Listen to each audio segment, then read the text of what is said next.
What's up, everybody? Robert Van Valkenburgh here at Kogen Dojo with Mark Pare, here to do some no-gi judo tonight. Mark trains at Gracie Jiu-Jitsu Maryland and also with Stu Ramos at in Towson, Jason Morris Judo Club. Mm-hmm. Yeah. Thank you for coming out. Oh, sure. You're welcome. So, how did you get into? I'm guessing you started doing judo before jiu-jitsu. No, actually, I started at the same time. Okay. Where I started taking jiu-jitsu was actually at Leverage Jiu-Jitsu in Columbia. It's now shut down, but Scott taught both. That was one of the appeals of the place, was that he taught both judo and jiu-jitsu.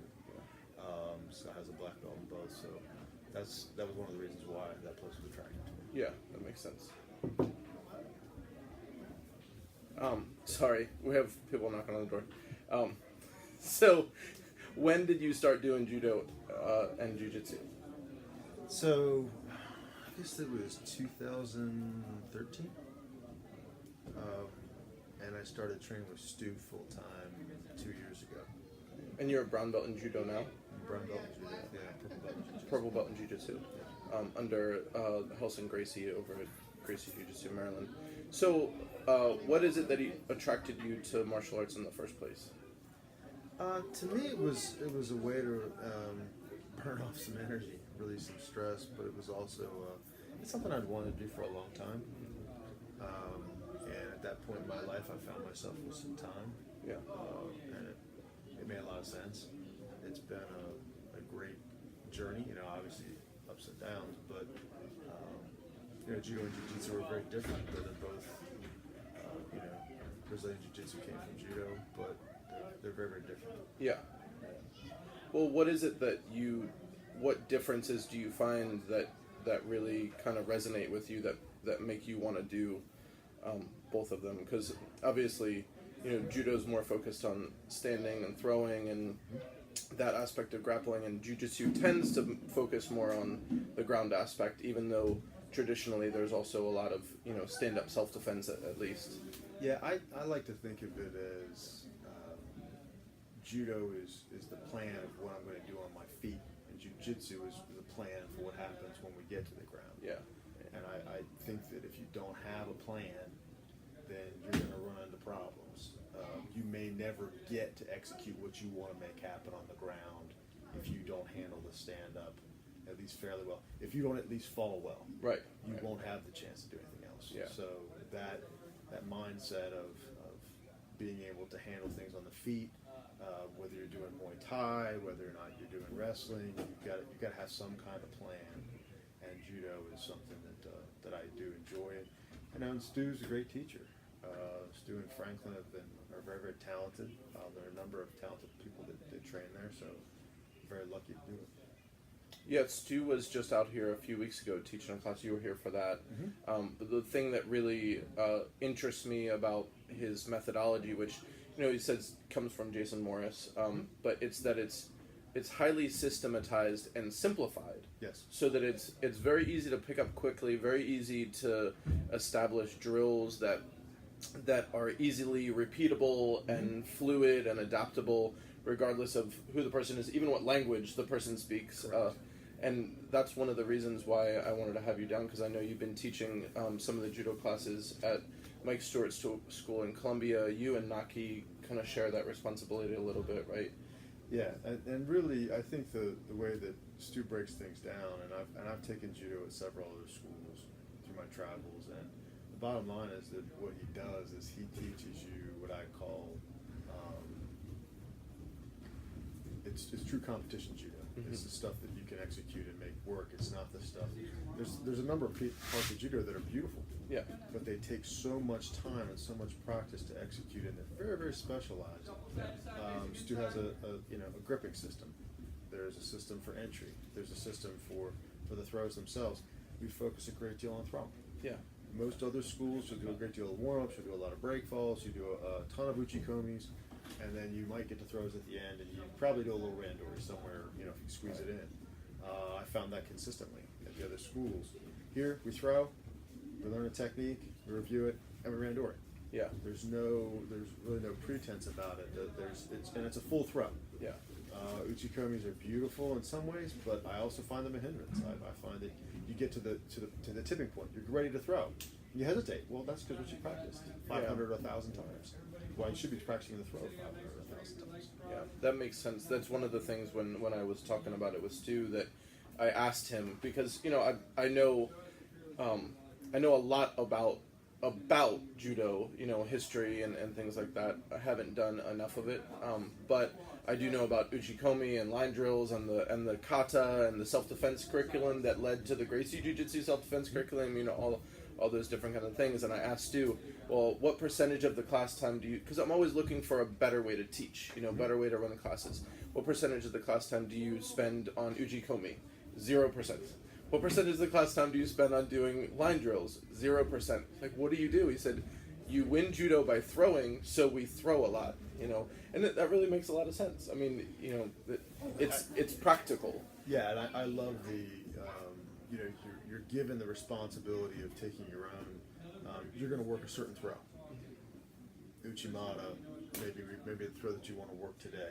You're going to work on that with your training partners. You're lucky that you've got, 2 black belts and a red and white belt on the floor with you. A number of other very talented people that are going to help you work through the throw.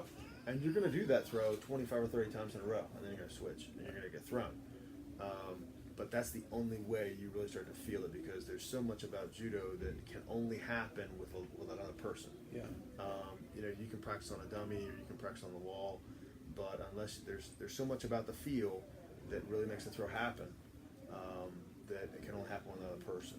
So, and I'm lucky enough to have some really good training partners there. Yeah, well, we're lucky to have access to you guys, to those guys, to you. Naki comes out here regularly. I mean, Naki is my neon belly Jedi master, and the one of the reasons that we're doing this for the Taikyo Kobudo group is more of a traditional Japanese jiu-jitsu, not to get into the history of it, but with some traditional principles, but we're always trying to bring in modern training principles into to filter modern training principles through classical mentality principles, right? So, like, always expecting that the person has a weapon, always expecting that there may be multiple people. Not that you can fight multiple people successfully, but at least acknowledging that you don't want to end up, in a position where you can't at least get up and run away, things like that. And that's one of the reasons why I asked you to come out to teach Nogi Osorogari,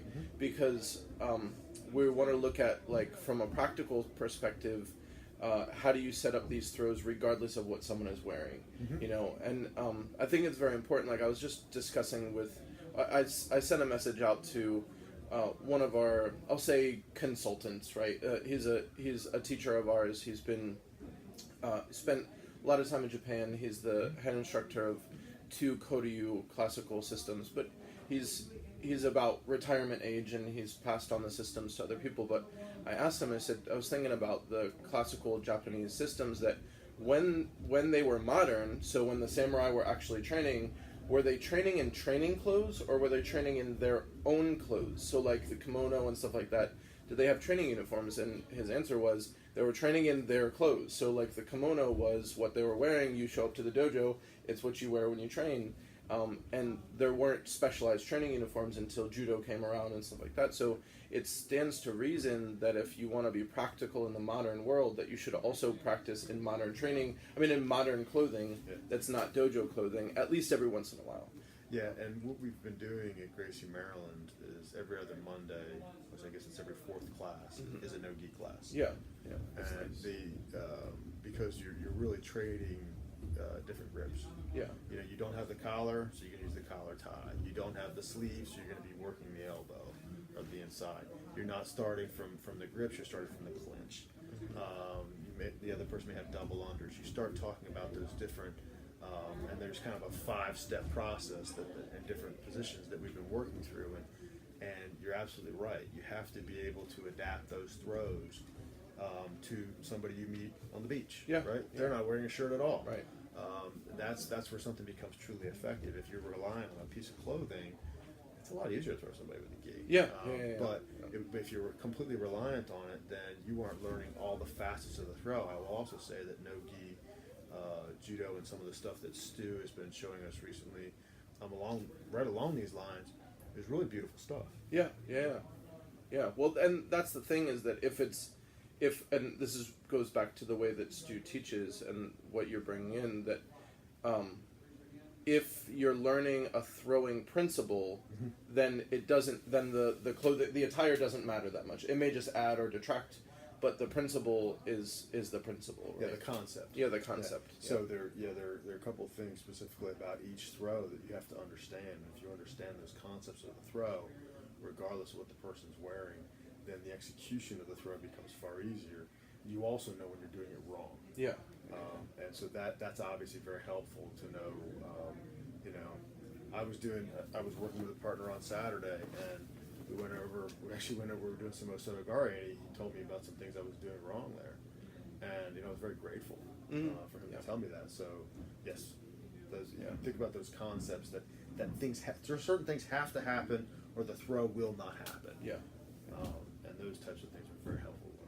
Yeah, good. Well, I'm very excited, and we're trying to have more and more people come in and kind of show these specialized principles and techniques for our training groups, so that we can kind of drill them. And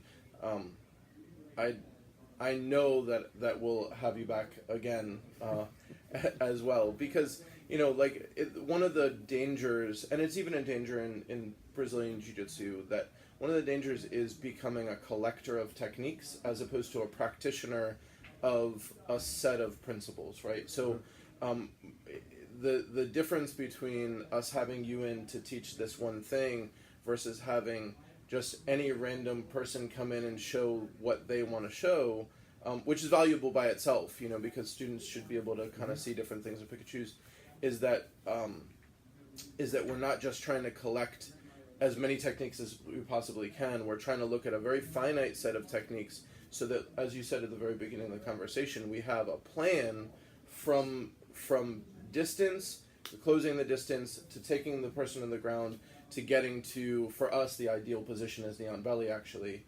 And then all of the things that go wrong that's what you figure out in Randori, and that's what you figure out from, asking other people, specialized questions about, hey, I keep getting stuck in half guard, but I really want to be back on my feet. How do you get out of, that position, something like that. So Absolutely. Really looking forward to this, and I appreciate you coming out. Sure. Well, Get to the mats. thank you. Thank you.